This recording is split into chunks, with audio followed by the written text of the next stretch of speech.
guys, it's me Joy and welcome back to another video. I am so truly glad that you have decided to click on this video and spend a few moments, several moments, however long this video ends up being with me.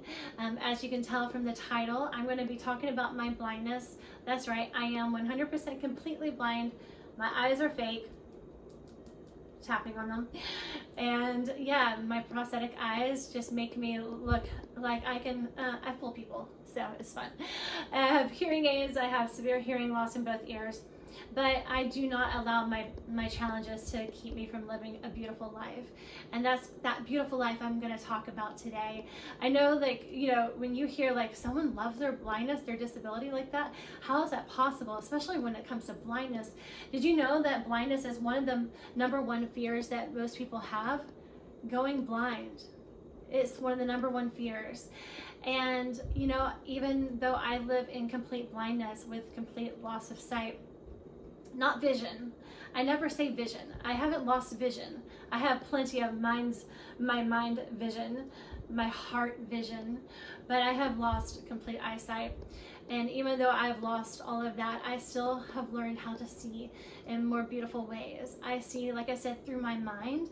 It's so beautiful and so powerful. It's amazing. I can imagine, I can see color and everything in my mind. I've learned how to see through my other senses, my hands, my finger eyes. My fingers are like the eyes to so much of my freedom. And through my other, like I said, through my other senses. But more importantly, I have learned to see through the eyes of my heart. And that vision, my heart vision, is why I love being completely blind, because I've gained so much vision. I don't want to lose it. If someone offered me eyesight, would I take it? No, I wouldn't. I wouldn't choose it if I could, because one day I made a list of the pros and cons to blind versus being sighted. And do you know that the list of what I would lose weighed out the list of what I would gain with eyesight? It's amazing. I've gained so much through my blindness. I've gained so many beautiful blessings through my loss of sight, that if I were to give that back and to trade it in for sight, I would be living a much more sad life. I would live a sad life. I mean, my life is beautiful and happy the way it is, and because I choose to see things through those eyes, through those eyes, I have that perspective. I've made a choice. Joy is a choice, and that is one thing I've learned on this blindness journey. I've been on this blindness journey for almost 17 years, and I have learned to choose joy. Joy is more than my name. It's not just my name. It's an attitude that I've decided to choose each and every day through every life circumstance. It is a hard choice to make at times. Some days are easier than others, right? But I have made that hard choice, to choose joy even when I can't see the light of day, even when I can't see things changing in my life. I can make that choice. We each have the choice to make a choice, to choose to see what we want to see, right? We each have that choice. And almost 17 years, I have been in complete blindness. My story goes back, and I want to kind of share with you a little bit of kind of how I've got to this place, because I didn't arrive here overnight. This did not happen. I went blind and I woke up one day and I'm like, I'm going to choose joy. Joy is a choice. I am happy. My blindness is a blessing. I wouldn't choose sight if I had the option. I didn't wake up feeling that way. That was not my attitude back. Well, it was back in December of 2007. I was 30 years old and I had two little girls. I was married and had two little girls. Isabella, who was 5 at the time, and Georgiana, who was 2. My beautiful baby girls, they have been my entire world. They are my heartbeat. They have been and will always be my heartbeat. And I remember, like, I could see a little bit. So at that time, I had a little bit of eyesight. I didn't have perfect eyesight whatsoever. So I had no eyesight in my right eye at that time. And I had, in the left eye, I had just a little bit of eyesight. I could see shapes and colors and movements within a couple of feet. It was enough to be able to walk around and pretend that I was sighted, even though I was totally not sighted. I fooled a lot of people. You know, we won't even go into the whole thing of like how I didn't embrace my blindness back then. And it took this whole blindness journey for me to really, to face my blindness and to make that choice to choose to embrace it. And I have chosen to embrace it. But I used to be embarrassed, and I wanted people to see me as a sighted person, and I just didn't want to have anything to do with anything that looked blind, right? But my world changed in December 15th, 2007. Our family was moving. We were moving from Portland, Oregon to Texas, where my family was from, and we did a road trip. And we thought it would be really fun to take the girls to Disney to see their favorite princesses at Christmas time. So we did, and I remember walking through Disneyland at Christmas, and I remember when you walked in the front of Disney, you had the big tree, and I remember the lights on it. I remember it being so beautiful. I couldn't see the details of any kind of decorations, but I could see the lights and the colored lights. And I remember just being amazed, like with my children, like my girls were in awe, you know. I remember seeing my girls' smiles and their faces light up when they met their favorite princesses. They saw Ariel, I remember that, oh my goodness. And she was in her ball gown actually, and we saw, you know, Cinderella and Jasmine and Snow White, and I remember meeting all the princesses and my girls lighting up, and I could see that. But then quickly I started to notice something was happening with my left eye. This only eye I had some eyesight in started to change, and I was seeing this dark black curtain coming across my field of vision from my nose towards the center of my eye, my left eye. There was dark black curtain was coming across, and I remember feeling such fear. I was so afraid because I remember the symptoms that the doctors would tell me about of what a retinal detachment would look like. And I was like, this cannot be. I remember thinking right now, like thinking back then, this can't be a retinal detachment. This is not supposed to happen to me. You know, the doctors talked about that one day with my eye disease, which is, by the way, juvenile arthritis. Is uveitis, is arthritis of the eye, so the joint disease that everyone knows about, affected my eyes. The inflammation went to the eyes and began to damage them since I was a very little girl. And the scar tissue from the inflammation had started to tear my retina off the eye. And the doctors told me that this could be a possibility, that this could happen one day, but I never knew that it would actually really happen. It's like one of those things that they talk about, like it'll happen maybe one day, but that one day, you know, most likely will never come. Well, my day came. And I remember struggling in the park in Disney. We were there for a few days, and I remember struggling to kind of navigate, and I couldn't push my baby in a stroller anymore, and I couldn't do that anymore, and I was kind of freaking out. We ended, left Disney, and we drove on to Fort Worth, Texas to see my family for Christmas. And like, I remember it was not getting any better, and I was thinking, well, maybe this is just in my imagination. I didn't want to think that this was actually coming true. Well, fast forward a couple of days later, we ended up in the retinal specialist, the retina specialist there in Arlington, Texas, and I remember sitting in his chair in the office, and he took a look at my eye, and he sat back in his chair, and he was really quiet, and he said, "Joy, your retina is detaching, and we have to have surgery right away." And I'm like, what? Hold on, this is not supposed to happen. I remember feeling just this fear of like, this is a nightmare. This is not supposed to happen. I'm not supposed to go blind. What? You know, and then the doctor said to me, he goes, if we don't do anything, you're going to lose your eyesight.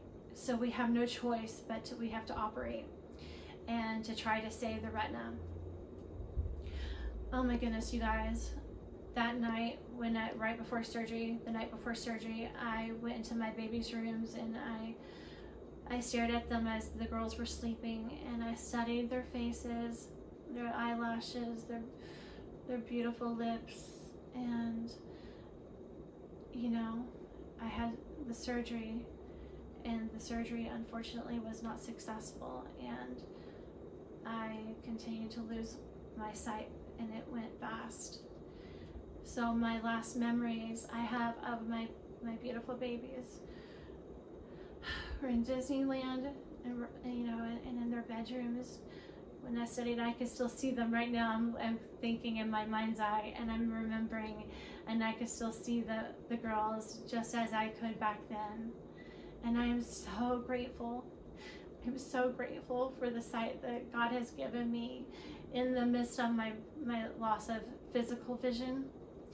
I'm still able to remember my beautiful girls, my beautiful angel girls. Isn't that so good?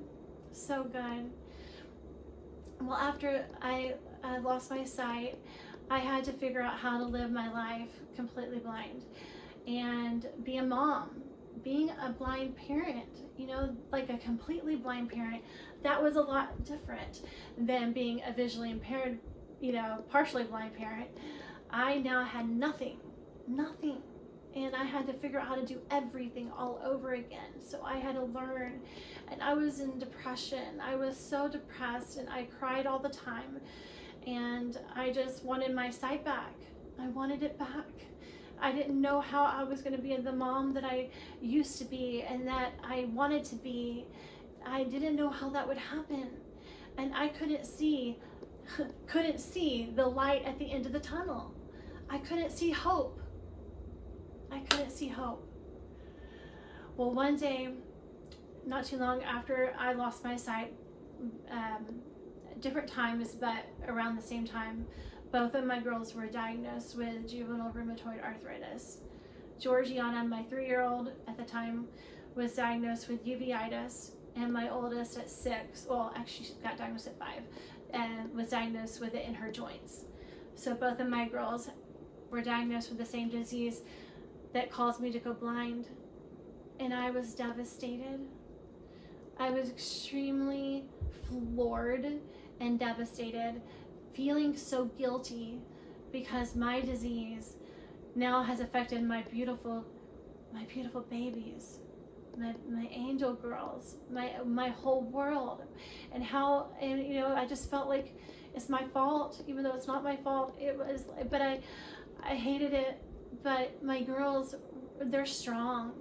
My girls were such strong, beautiful little girls, and I knew in that moment that they were looking to me because they knew that mommy has this same disease, and it's the disease that caused me to go blind.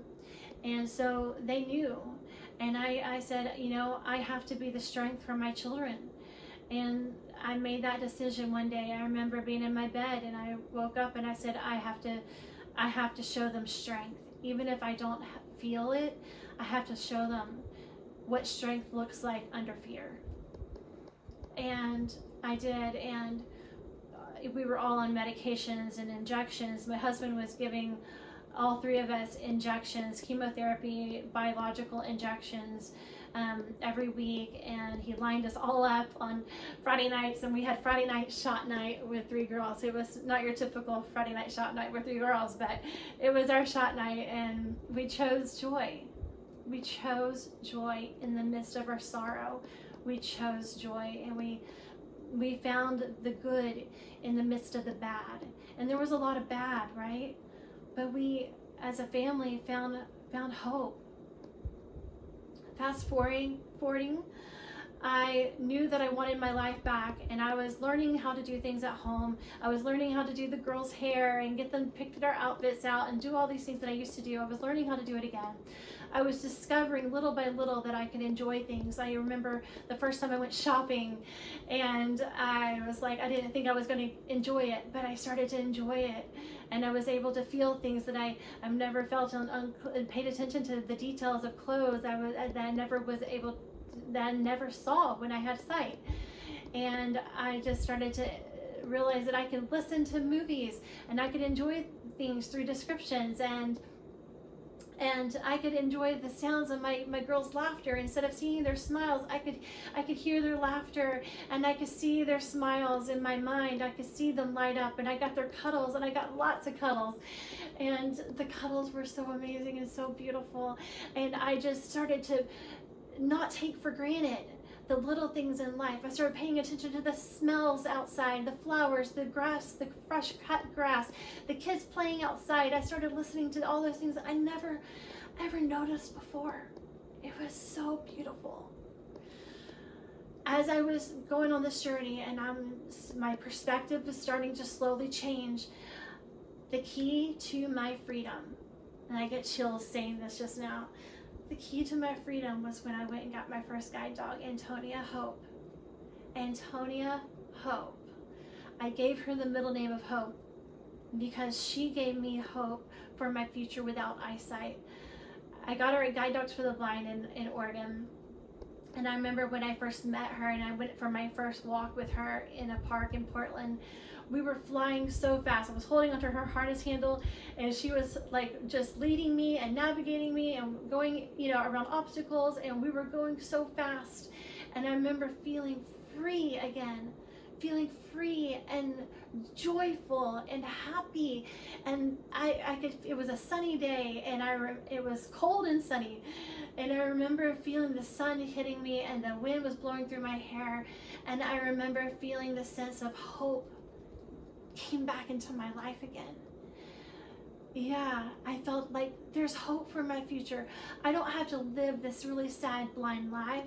My life is going to be different, but different can be beautiful. And it was beautiful. It is beautiful. And I knew that. I could feel it in my soul.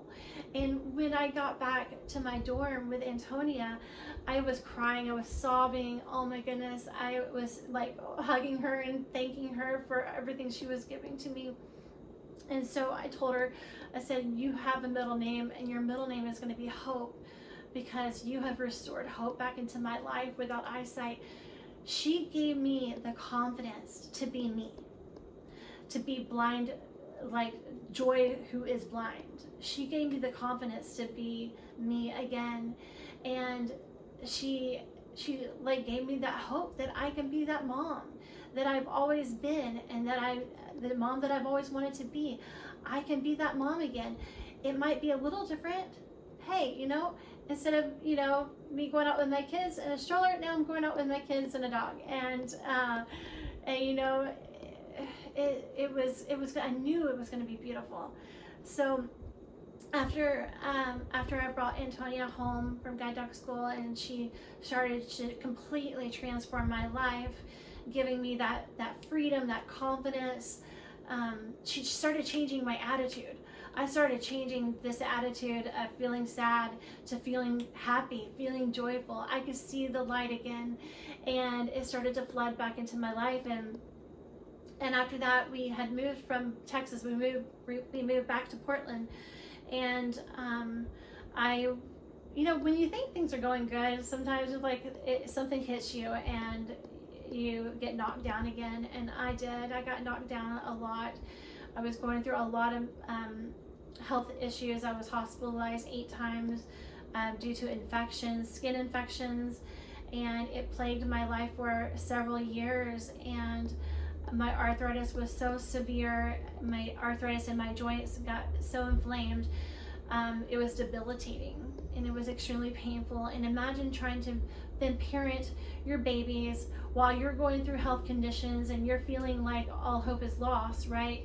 And you're trying to also be the hope for your children, and be a wife and manage a home and it is so incredibly painful. It was so hard, but what I learned, God taught me a lesson, and one day, and he taught me about choosing joy, and he told me about, like, I could just hear his voice speaking into me, and saying, Joy, you have to believe the best is yet to come. You can't just keep crying in your sorrow and feeling sorry for where you are and what you're going through. You have to start speaking what you want to change. Start believing. And that's where I come up with the saying I talk about, believing is seeing. I started believing. Once you have faith to believe, it can happen. But you have to see it in your mind, in your heart. You have to be able to see what you want first, right? You have to be able to envision it and dream it in your mind, and then you can make your dreams and your visions come true. You can be that, have that attitude, that attitude and that confidence that it takes to make your destiny a reality, right? I mean, I can't change my health circumstances, right? I can't change that. But at the same time, I had to start speaking what I wanted. I want life. I don't want death. I need life. God, I speak life. I speak life into my circumstance. I speak joy into my circumstance. Whatever is going on is going to change in Jesus' name. I just believe that. And you know what? One day things changed, and my infections healed up, and I was able to see that the sun was shining in my life again. And I knew from going to hell and back, I knew like how bad things can be and how you need to be appreciative for where you are. And so I started finding just blessings everywhere I turned. In everything I did, I would see, instead of seeing the dark side of it, I would see the light side of it. I would see the joyful side of it, and find joy. You can find joy anywhere you look. You have to sometimes just look really hard, but you can find it. There's always that silver lining, right?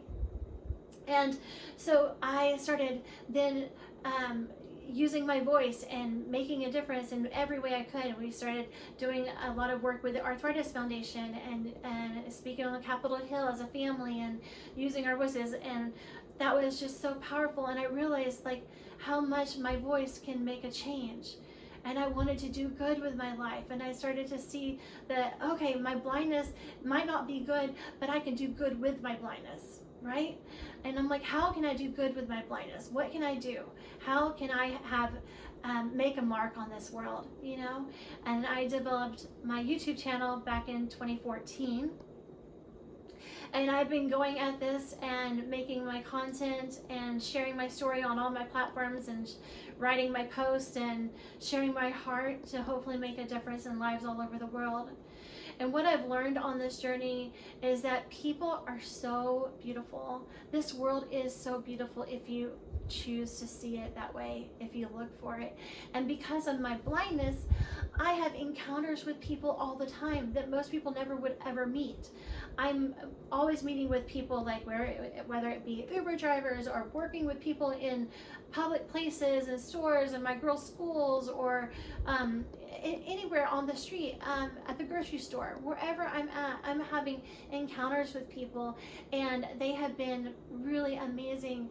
There has been some really amazing moments and encounters where even Uber drivers who have been in tears, crying, and telling me that they're so grateful, for me sharing my story, because they needed to hear what I had to say one day. And this has happened so many times with even someone on an airplane. I remember this guy I was sitting next to on an airplane one day. I was sharing with him my story, and he was crying there sitting on the airplane, because he said he's been having trouble with his eyes, and he had been discouraged and feeling afraid, and I helped to put his fears aside and to not be so afraid, and I gave him hope and encouragement, and and I prayed for people like when they needed it, like, and I've been able to impart such love to people. And I've realized that my blindness, for me, like, sight is more of a disability. I remember when I had eyesight, I used to look in the mirror and I would judge myself like really, critically. I would pick apart my body, and I would say, "Ew, I don't like that," or I want that to be better, or that needs to change. And I remember feeling that way, and then I remember, like, I used to like to look at other women and see other beautiful women and compare myself to them, and I realized that was a detriment to me. Looking in the mirror and then looking out, and seeing all the competition that's out there, and feeling that pressure of, like, I've got to be as beautiful as that, or as them. And when I went completely blind on this journey, I during this season where I was really stepping into the light in my life and creating my channel, and I started to realize that it's not about what you see. It's not about comparing yourself to others. That's the comparison disease is deadly. It's deadly. And I have learned to find true happiness with who I am, for me. I don't look at others, and I can't. And I'm truly grateful that I can't see others to compare myself to. You know what I mean? Like, I've been set free from that comparison disease. I mean, I can compare myself in other ways, I guess, but the looks, I think visual looks is a hard one for people. And so I have been set free from that, and I never judge people anymore based on their appearance, or based on who they are, or race, or anything. Like, it's just, for me, I love people for who they are. I love people. I see them for who they are in their heart, and that is just such a blessing for me. I wouldn't want to see people, because I know that I can't stop my natural nature from wanting to judge. That's hard, but being, like, completely blind, I'm set free from having that just that ability to even to compare myself to somebody else. And I'm just really grateful because, I just get to enjoy the world all around me, and I get to listen, I get to taste, I get to hear, I get to feel. I feel like, like, some days I feel like I'm this spirit being, which we are, but the spirit being walking through this world, and I don't have even a body at times. I never see my face.